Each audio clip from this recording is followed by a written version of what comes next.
Books. There's something very magical about books. Someone very wisely and rightly said, as you flip through the pages, you explore new places. Well, on that note, let's explore a brand new place on the Moor Market Presents The Book Show. The place we're going to talk about is London. When I say this word London, what do you think of? History, great food, amazing shopping, exotic locations, but hold on. This is not just one another book.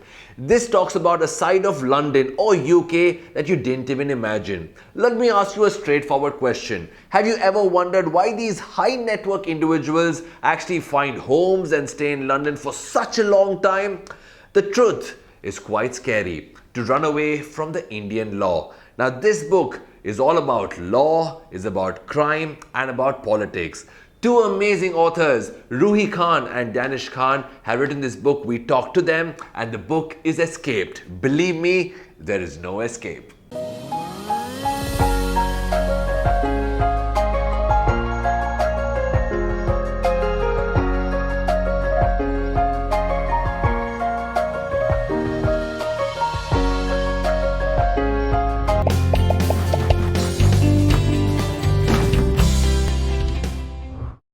We've been reporting for Indian news media, and when it came to looking at these cases, there was so much in them, not just about how fascinating London is for people to escape to, but also each of these stories give you a wonderful glimpse of the India that has moved right from independence all the way now. The book is probably one of the ways that you could do this really expansive, historical, deep, insightful study of extradition. And so that's where the motivation came from.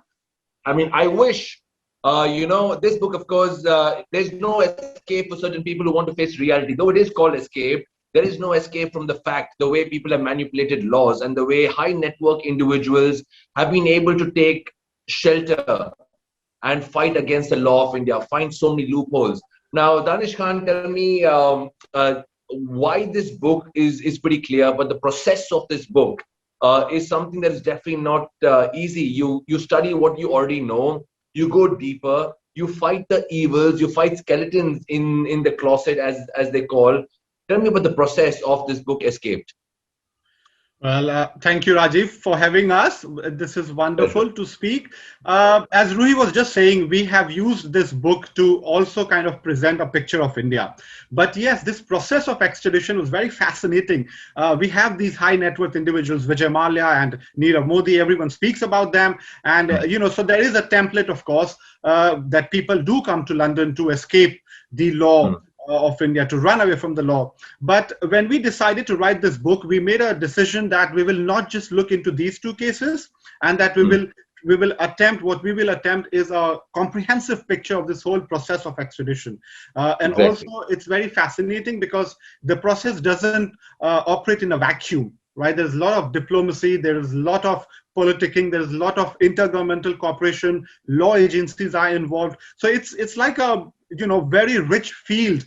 And what we did was we of course have been reporting now for over a decade from London for various media, and we realized that it will be a bit dishonest, if I may use for want of a better word, to just write about these two cases and that's it. But it's not. So that's why we use these two cases, of course, because we have seen them live in court, but we also look into the other previous cases to explain the complex process of extradition.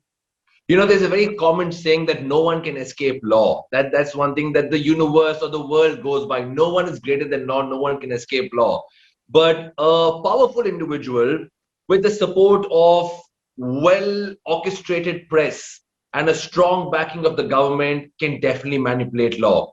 That starts off from 1993, the UK and India extradition treaty. That seems to be a very well-tailored extradition treaty that suits few people and can trap you when they want to. In the looks of all of this, we talk about individuals. What's the government's role and what's the press role, according to you?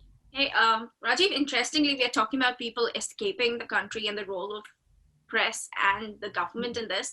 Our book actually starts with the story of someone who did not manage to escape India. And I think that is very, very fundamental to understand, that if the government and the press wants to create that awareness that someone is in trouble and we all need to watch out for what that person is doing, and get the citizenry involved in this, create that awareness, we can actually stop people from escaping the country, which we actually did in the case of the Goyals, right?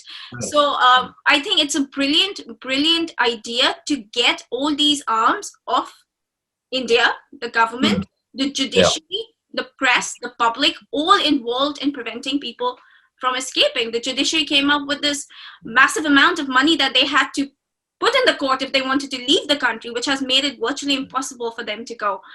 To get all that evidence out, to make sure that you argue and you bring in assurances that the UK court would agree to, for extradition. So the will is extremely important, and that is what also the book highlights. Before we move on to this, Danish, I would like to talk about the pre-1993 and the post-1993, because the records definitely seem to be in favor of pre-1993. The number of cases, the successful extradition that happened previous to 1993, as stated in your book, seems to be quite successful, and shocking numbers of post-1993, where over 150 pleas were there or cases were there. Only two have, been successfully extradited. And the blame goes on shoddy paperwork, lack of evidence, lack of follow-up. So do you think this extradition act or treaty in 1993 itself was blundered, or Indians being Indians, as you started off, Ruhi, we know to find the loopholes, and we know how to keep an Indian in India and keep someone there. Do you think the 1993, what went wrong with the 1993 treaty? Why is it so significant? Danish? Yes, wonderful. I mean, I'm happy that you asked that question. It's a very intelligent question, a very pertinent question. Yes, so the 93 extradition treaty between India and UK was signed, and there's a historicity to it. We've discussed that. I'm not going to get into the details, but it was signed because India was coming to this conclusion that UK was being used as a territory by the so-called Khalistani elements, to foment trouble and terrorism in India. So that was the guiding spirit. But yes, I mean, any treaty, I mean, law is anyway, at the end of the day, what is written down in the statute books, right? And then there are 101 ways of making use of it, of making sense of it. So there is ample scope for loopholes. There is ample scope to wriggle your way out. That's the beauty of the law. And I think that's how the rule of the law should function. The defendant should have the opportunity. The prosecutor should have the opportunity as well. But if we look at cases before 93, there have been some very big cases. I mean, we have Vijay Mallya and Nirav Modi now, Rajiv. But remember, even in earlier days, there were some very big names which India managed to get them back.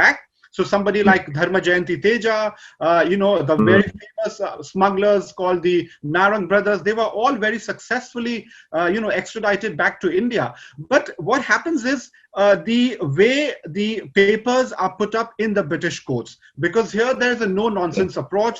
They love brevity. They don't want you to give up all these stories. They want you to come to the point and tell them whether how your case meets the muster that they want. So I mean, just to give you a very small example, Chennai, the takeover tycoon, there was a very famous takeover tycoon from Chennai known as Mr. P. Rajarathinam, and we discuss in our book how he got away. The judge threw away India's case, saying that there is no case in that.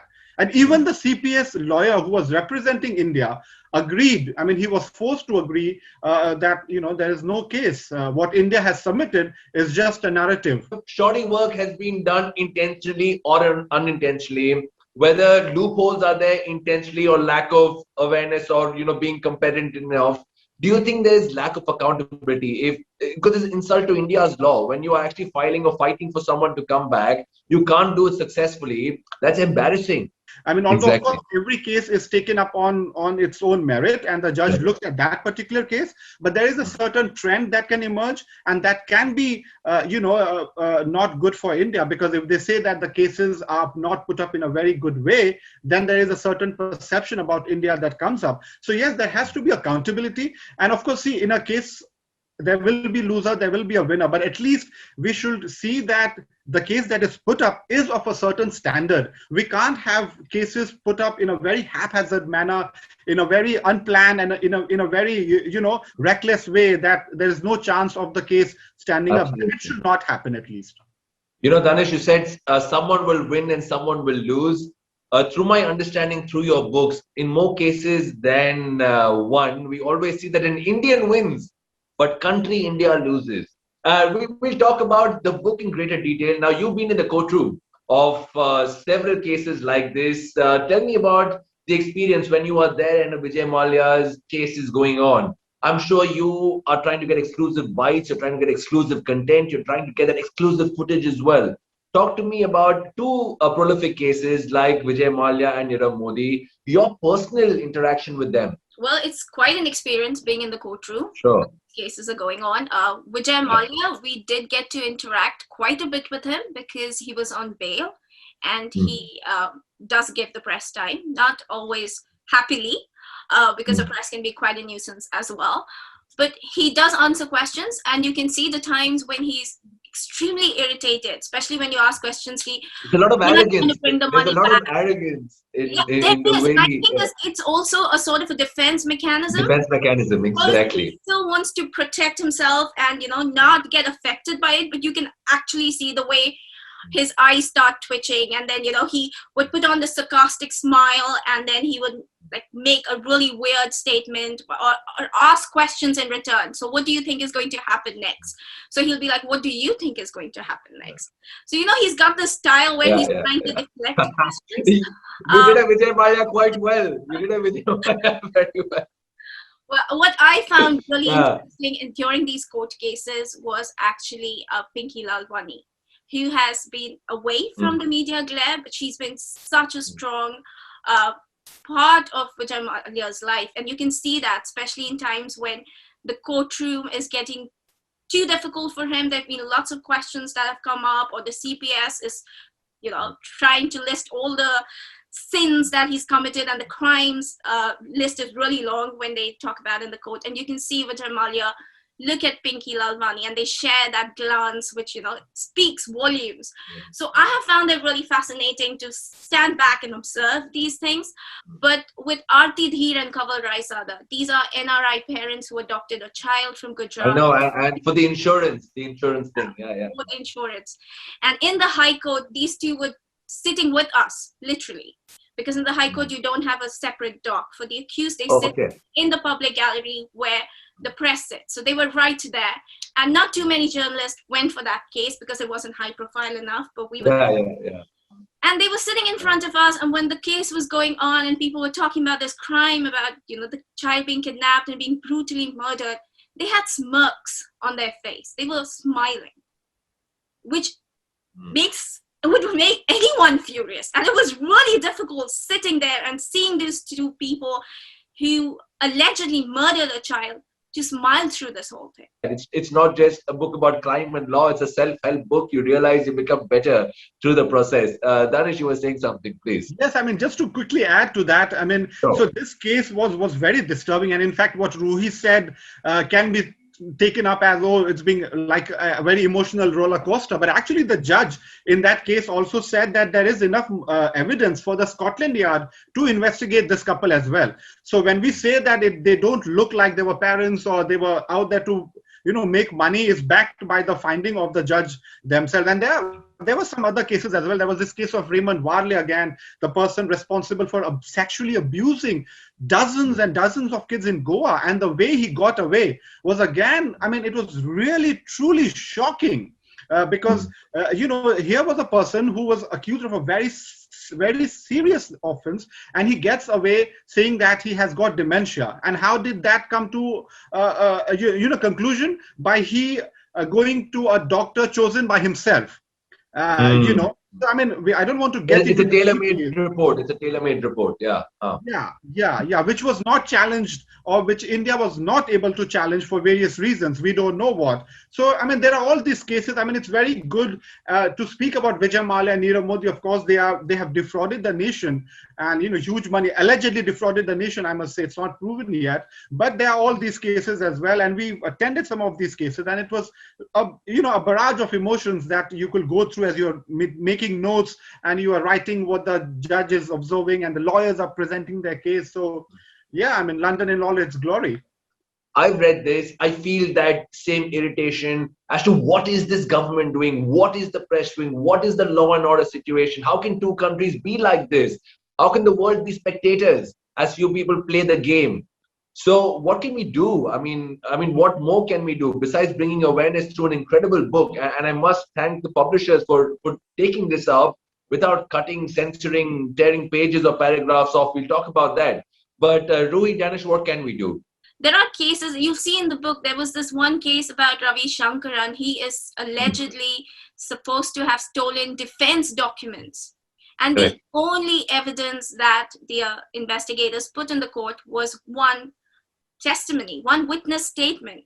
That's it. That's all they put through, which was very easily changed in the favor of Shankaran, because he got the same witness to make another statement, but a far better statement, which nullified the statement that the government had put out. So, you know, these are like really important cases. We are talking about India's defense. So we need to talk about these cases and how many people even know about this case, how many debates we've had on this case. We haven't. So these are some of the things that need to be challenged and raised. So Ruhi and Danish, some people believe that, you know, the press runs the country, and sometimes it is individuals that run a press. You know, in India, at least it's like that. Few powerful people know how to make the breaking news, know how to shut the news, know how to tweak the news. I have a very firm impression about the press of India, not something in the right light for sure, not exactly what press should be. What's your take on Indian press? Well, difficult question. No simple answers, Rajiv. But press is, of course, a very important element of the democracy. And there's no denying that. But what is required for a vibrant democracy is a free and fearless press, a very effective opposition, the civil society, of course, the wider imagination and awareness by the citizenry. All of that combines together, and what then happens is then there are an environment is created wherein you see that agencies, the judiciary, the executive, they don't really get away with whatever they might want to get away with. And I think as long as we try and reach that threshold, we are doing fine. But are we doing now? I mean, I don't know. It's very difficult. But we have to keep on pushing, and we have to, of course, ensure that the agencies and the people at the helm, the prosecutors, everybody are accountable. And that accountable not just through one case or one issue, but rather that there is a pattern, so that there is no pick and choose that happens, right? Exactly. So that is very important. You know, we talk about this word accountability, but I think more than accountability, which is forced, there's something from within which is called responsibility. And if you are lacking that responsibility or the faith to serve your profession, you'll beat this law as well. You can beat the accountability law as well. We can do that very conveniently. But with the power of the truth comes a lot of sharp edges or swords.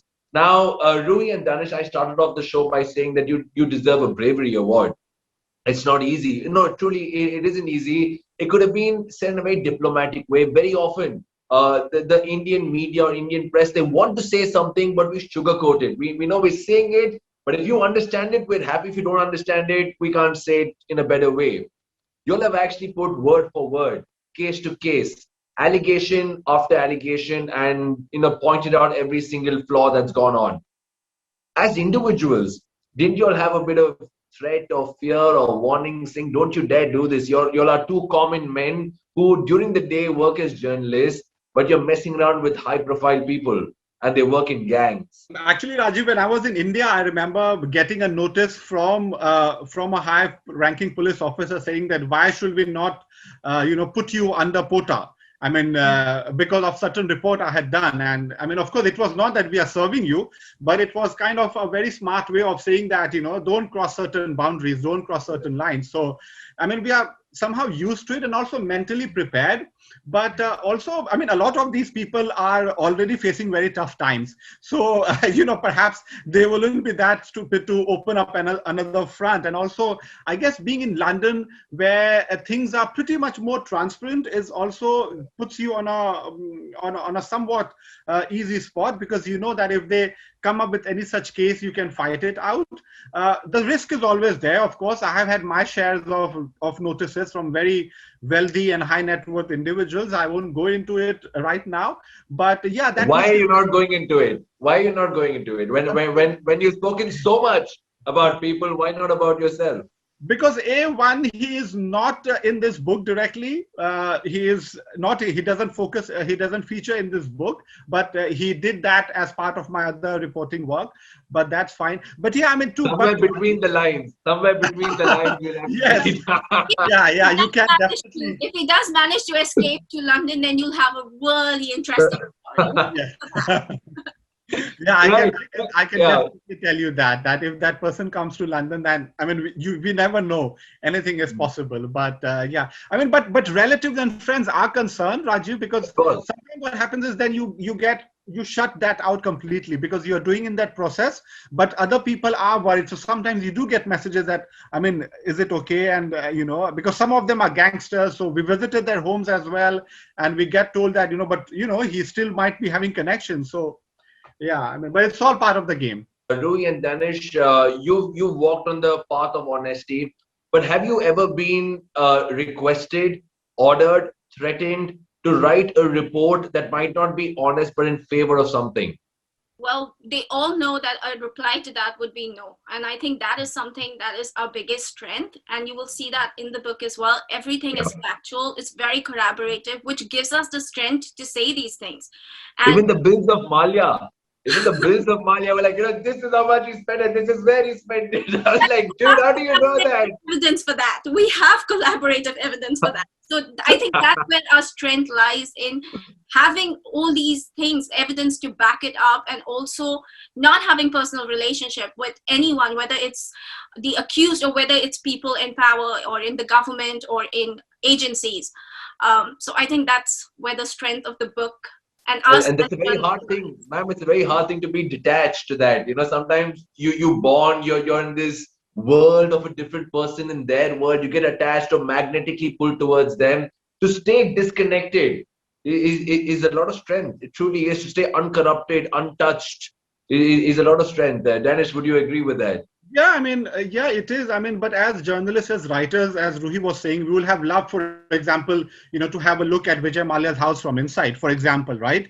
I mean, I can't deny that I wouldn't want an opportunity like that. Or, for example, have a meeting with Ravi Shankaran, who is now disappeared, right? Somebody who stole India's defense. But yeah, I mean, we have kept our book very fact-based. I mean, we have put too many dates, I will say, some people have told us, but that's the way we wanted it to be. We wanted it to be completely open, and of course there are a lot of elements which we really dig out, something that we really went after, court documents, pursuing a lot of lawyers, asking them for their views. So a lot of those elements has gone into, but just a personal story, like for example, we went to Malia's TV house, and I did messaged him because it's on the outskirts, and if the guards see that where are these two people coming and what are they going to do, I didn't want to be in any sort of a trouble. So I messaged Vijay Mallya, for example, that we are at your Tuvin village, and that's it. And then he replied after hours that I hope you got what you wanted to. But yeah, so what we then did was basically gave a lowdown of how he bought that property using offshore companies and blah blah blah. So some amount of interaction is there, but of course, as Ruhi said, we have kept ourselves away, detached. No one can point out that we were in touch, or we have favored, or we have written in a way. No, it's all what we have observed, what we have seen. That's very commendable, Danish and Ruhi. That's extremely commendable, and it speaks about the loyalty to your profession. Okay, Danish, before we sign things off, one thing is the freedom to express. That's a right we all have lived and grown by, but sadly, we don't experience it all the time.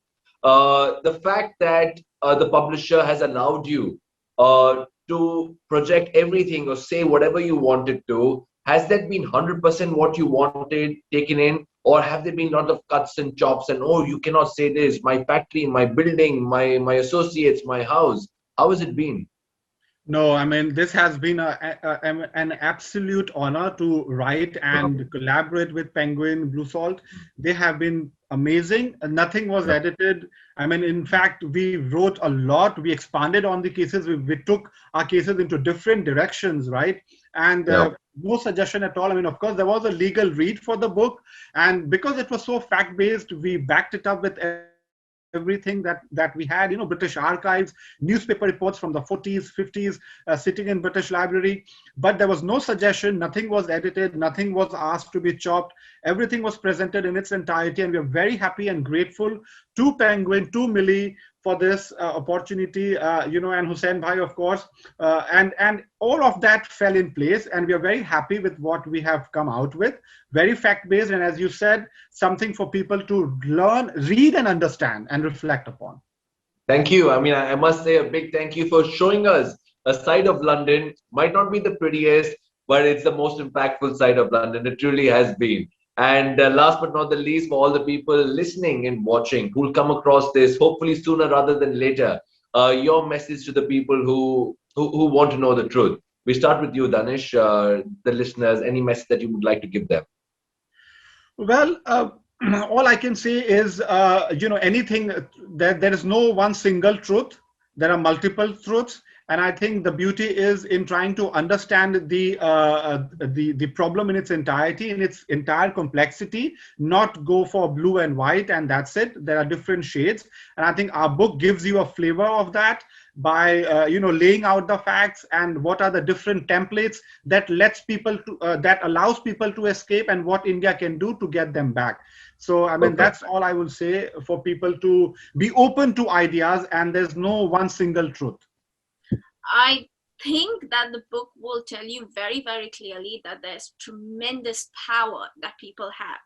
And Nirav Modi and Vijay Mallya's cases are great templates of that. It's because people are questioning the government. It's because they want the media to talk about every single aspect of these cases. These cases have been a beauty. India won both these cases. And that only happened because the people demanded that they wanted to know everything. They wanted justice. Please do that for many other cases that are coming up in the courts in the UK with far more heinous crimes. If the people don't talk about it, if the people don't demand it, they will easily slip through the nets. So I'm giving power and making it sure that people understand that the power is with them. Very well said. The book is called Escape, but we rightly, or in all our fairness, we offer no escape to people who are supposed to be caught by law, love, and humanity. Thank you very much, Ruhi and Danish. It's been a complete pleasure, and I do hope that one stage in life you come here and you expose so much is happening here. Thank you very much, Ruhi and Danish. It's been a pleasure talking to you on Chennai Live. Thank you. Thank you, Rajiv. Pleasure. Yeah. Thank you, Rajiv, for having us on Chennai Live. It was wonderful.